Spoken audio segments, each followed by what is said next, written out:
Welcome to the Deep Dive. This is where we distill the key insights from your sources, really giving you those aha moments you need to be, well, truly informed. Glad to be here. So today, think about this. An organization born from the absolute wreckage of World War II, and its mission, kind of poetic really, to build peace not with guns, but in the minds of men, as they put it. It's a really powerful idea, isn't it? Quite a departure for its time. We're talking about UNESCO, the United Nations educational, scientific, and cultural organization. Exactly. And we're going deep today. We'll look at where it came from. It's surprisingly wide scope, the amazing work it does, education, science, culture, but also the really tough challenges it still faces. It's a complex picture. You've given us a fantastic set of sources, and our job really is to cut through it all, pull out the essential stuff, and help you understand the, frankly, profound impact this organization has had and still has on our world. Yeah, let's unpack it. To really get UNESCO, you have to go back to the beginning. Those post-war roots are key. Okay, so let's picture it. Late 1945, London. The war is just over, and there's this big push, particularly from scientists, for some kind of universal scientific body. This is even before UNESCO is officially founded. What gap were they trying to fill there, given everything that had just happened? That's a great question. Look, the scientific community, especially groups like the International Council for Science, felt this huge urgency. Their networks were shattered, institutions damaged. They strongly resisted any single nation controlling science and pushed hard for a universal body inside the new UN structure. So science is a unifier. Exactly. Their proposals landed at the UNESCO conference in Paris, November 45. It really shows how much hope was placed in science for, global recovery and understanding. But almost immediately you see the politics creeping in. The conference decided not to adopt amendments that would let Soviet and Eastern European scientists join certain groups. What did that mean, practically, cutting off those connections so early? Well, it instantly flags those Cold War divisions, doesn't it? They were already bubbling up. Okay. There was even this specific fear mentioned in the sources about potential U.S. government censorship of publications. Wow. Yeah, people worried it would be a crushing blow to science in France and in Europe. It just underlines how vital free information and collaboration were seen to be right from the start, but also how fragile. That is striking. So, okay, despite these tensions, UNESCO's Interim Commission meets in Paris, November 45. 20 nations represented. And they start defining the core job: international cooperation in education, science, culture, raising standards, making knowledge available. Pretty standard stuff, maybe. But here's the twist. They explicitly said the new organization would not deal with making guns, poison gas, weapons of war, obvious maybe, but then they said it would focus on, and this is a quote, the more subtle and perilous weapons by which shamelessly and secretly public opinion is daily being molded and directed. It's unexpected. So not just stopping bombs, but tackling propaganda, misinformation. How did that shape things early on? It feels quite different from other post-war bodies. It really set them apart. It was this recognition that peace wasn't just the absence of fighting. It was also about, the battle for minds, for truth, a much deeper understanding. So UNESCO gets formally founded, November 45, 37 states adopted. First big conference in Paris, late 45. And the mission is grounded in these World War II peace principles. Belief in the ideals and worth of the human personality. And consciously built on earlier efforts, the Hague Peace Conference, the League of Nations, but tried to push further. It aligned with the UN's ideas of world peace and fundamental human rights. The core aim being to assure peace by knowledge and education. Exactly. In a world that had just seen peaceful societies turn incredibly belligerent, the big idea was this universal declaration of intellectual values, serving peace, guaranteeing free access to knowledge. The hope was that this consciousness of the Gemeinschaft of mankind, this shared human community idea, could replace the kind of nationalism that, nearly led to extinction. A direct response to the war's causes. Absolutely. And the sources call its early mandate unusual, focusing on peace through education, human rights, culture. But it wasn't smooth sailing. It faced intractable problems, fierce conflicts, and threats, withdrawal right from the start. What were some of those early sticking points? Well, the sources point to the inherent difficulty, right? Trying to promote universal values when the world was so fractured. It was this constant push and pull between the ideal of shared humanity and, the hard realities of national interests and those deep political divides left by the war. Defining universal in a way everyone could agree on was a major hurdle. Okay, so that's the foundation. Let's shift gears and look at how these big ideas actually played out in practice, starting with education. That core idea, UNESCO's task, is to build peace in the minds of men. That really comes through here, doesn't it? How do they use education to drive progress? Education is absolutely fundamental for them. It's seen as a basic human right, crucial for everything else. They've led huge global initiatives, education for all, International Literacy Year. Yeah, those were big. And maybe most importantly now, they're the lead agency monitoring global education for the UN's 2030 Sustainable Development Goals.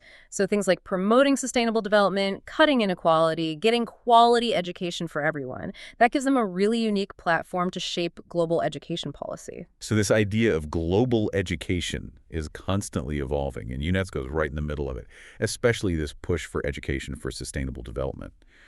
The sources talk about promoting non-conventional development, looking beyond just economic growth, putting the planet first. That sounds ambitious, especially when education systems can be pretty parochial and insular. How do they bridge that gap? It is a massive challenge, no doubt. And particularly in developing countries, you still have that fundamental problem, just not enough academically and professionally well-trained teachers at all levels. Right. So UNESCO works on multiple fronts. Pushing for curriculum changes, funding teacher training, advocating for policies that encourage a broader, more globally aware perspective, trying to break down those inward-looking tendencies. And then there's a whole digital revolution impacting education. How is UNESCO tackling that?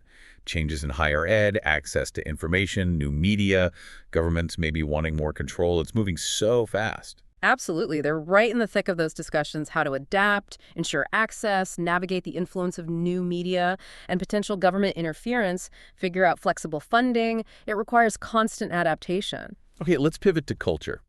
The sources mention two big themes for UNESCO's work: global science, which we'll touch on, and developing the cultural area.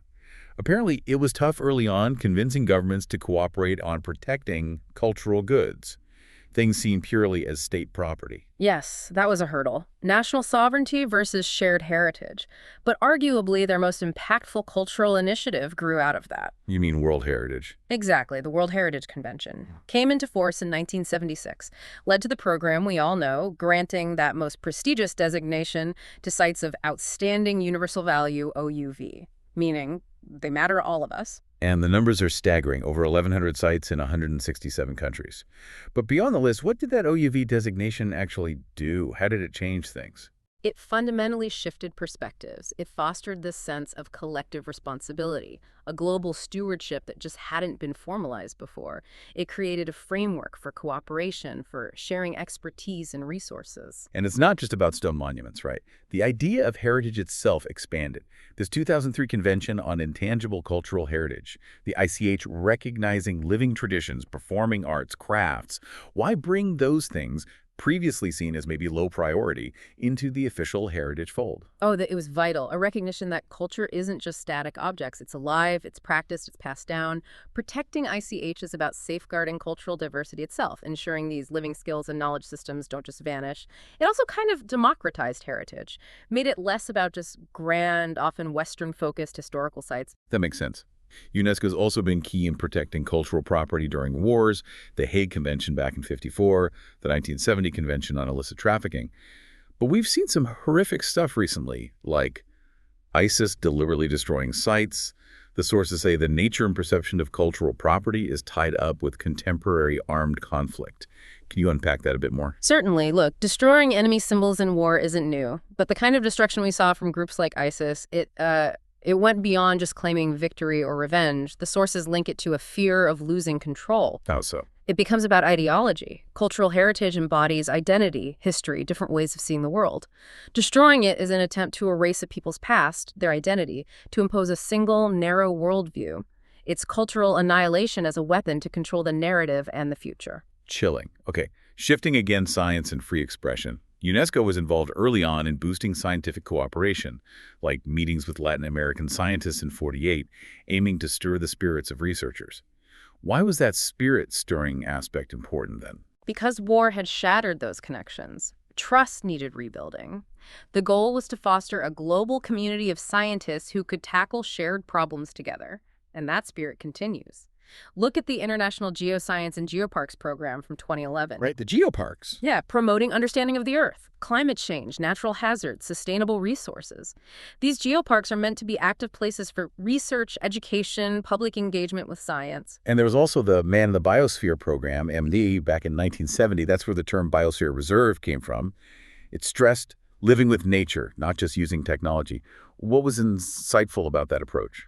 It was really ahead of its time in its holistic view. MABE saw that human development and protecting the environment weren't separate boxes. They're deeply linked. It pushed this idea of harmony, using these biosphere reserves as like living labs to test ways to integrate human activity with conservation. Very forward-thinking. Now, freedom of expression. UNESCO's a big defender here. Things like the UN Plan for Journalist Safety, the Windhoek Declaration. How do these actually help journalists on the ground? They provide international frameworks and standards. They pressure governments to protect journalists, to fight impunity when journalists are attacked or killed, and to support diverse, independent media. And they led directly to things like World Press Freedom Day, May 3rd. Which came out of that Windhoek conference. Exactly. It's a day to spotlight where press freedom is strong, where it's under threat, and to honor journalists who risked everything. And their work isn't just about protection. It's also about media development, informed citizens, independent media fighting disinformation. The sources even say this now applies to aged democracies facing new threats. What does that tell us? It tells us the fight for reliable information is universal now. It's not just a developing world issue. Digital platforms, disinformation campaigns, these challenge established media everywhere. So UNESCO's work involves helping all countries adapt, ensuring citizens can access trustworthy information, which is, fundamental for any healthy democracy. Okay, so UNESCO does all this amazing work, but how does it actually operate? How does it build these partnerships, academic, public, private, to get things done globally? It's a really complex web. They use all sorts of collaborations, from small proof-of-concept projects to big partnerships like with small island developing states. SIDs tackling huge issues like land use, sustainable tourism, water security. And NGOs play a big role too. A crucial one, often overlooked. While governments provide the framework and funding, it's frequently the expert community, including NGOs, doing the actual groundwork, preparing heritage site nominations, running projects, implementing the action plans. They're the boots on the ground. Plus partnerships with member states, fundraising. It's a whole ecosystem. It has to be for that global reach. But it's not without its friction. UNESCO constantly deals with tough issues, voice representation, power dynamics. There are critics, as the sources note, who've accused it of being a tool for Western domination, cultural imperialism, that sort of thing. How does UNESCO handle that kind of criticism? Well, a really stark example was Palestine's admission in 2011. Huge backlash from the U.S. and Israel. The sources say it really brought those questions of control, domination, power, hegemony right to the surface. What was the fallout from that? The most immediate impact was financial fit. The U.S. cut its significant funding, which obviously hits operations hard when you rely on voluntary contributions. It underscores how vulnerable the organization can be to member state politics. It also forces UNESCO to constantly justify its impartiality and demonstrate its commitment to representing diverse perspectives. And big global events shift things too, like 9/11 prompting the Culture of Peace initiative and leading to more intense debates within UNESCO about security versus human rights. You get states confronting each other right there in the organization. A huge modern challenge. The internet and social media being misused by extremists. The sources point out this dilemma. No country wants to give up control over its bit of the internet or surveillance powers, but everyone wants privacy and safety.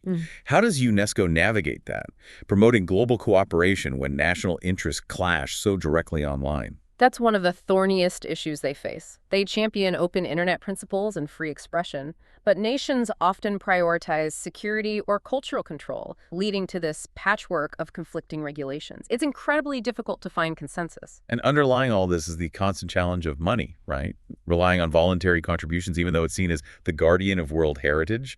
That must impact everything. Absolutely. The funding struggle is perennial. It limits their ability to scale up successful programs or respond quickly to new crises.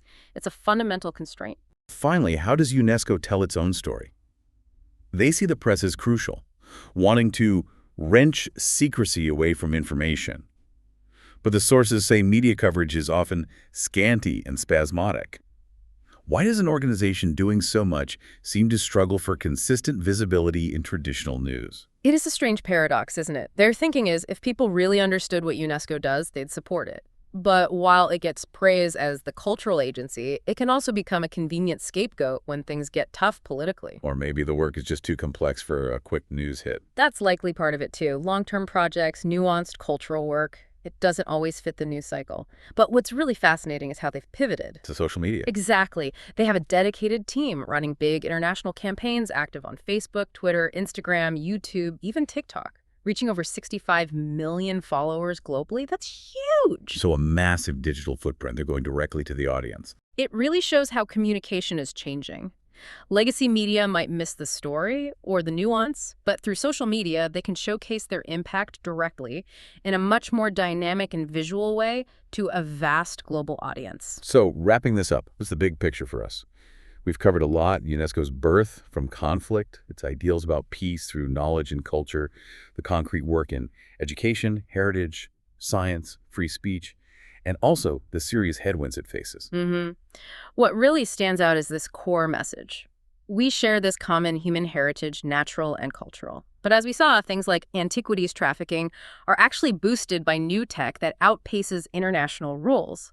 And misuse of tech, like mapping and weapons, directly threatens heritage sites. Which leaves us with a pretty critical question, doesn't it? Technology is advancing incredibly fast. How do we, as a global community, make sure that innovation actually helps protect and unite our shared human legacy instead of becoming another tool to divide and destroy it? That's the challenge going forward, a really crucial one.